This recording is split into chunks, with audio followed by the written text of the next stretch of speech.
Welcome back to another version of Wisdom Wednesday here with my dad, Edward, my main mentor.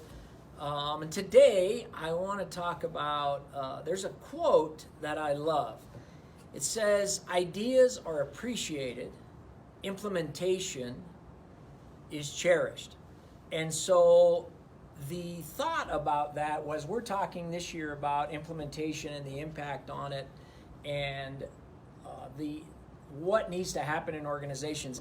A lot of people, I would say us included, have lots of ideas about what we think should happen.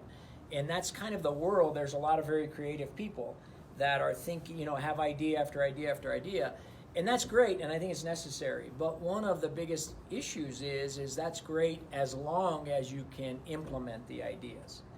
And so as many boards and organizations as you've led, and the success that you've had in getting things done at a really high level, what are your thoughts about how to take an idea into the execution or implementation stage? How do you think about that?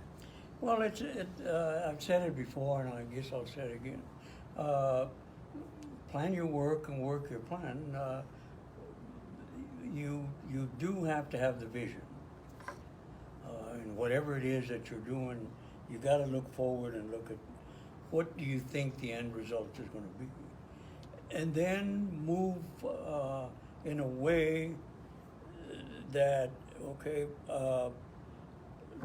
if you're looking at the vision, then look at this part of it to begin to accomplish that vision, and execute that.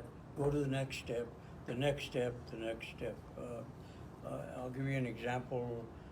It took us from 1983 to the year 2000 to build or begin to build the National Hispanic Cultural Center. There's a big vision, and we knew we had to break it up Into pieces to be able to do them. So as long as you persist, I have another saying that I do is think about the three words that I've mentioned before, and that's desire, that's wish, desire, and demand. And all of them come into play there. You wish you had a cultural center, you begin to desire to get it, and then you demand of yourself to move forward and do what it takes to get it done. And that's where the execution and implementation comes in, when you get the demand that's side all of it. Just nitty-gritty work. Yeah, agree. So our focus this year here at Elevation 180 is all about growth, but with a foundation of what I call consystemizing process and procedures so that we can have predictable implementation in order to live into that growth. So thanks for sharing, and we'll look forward to seeing you next week. It's all my pleasure. Thank you.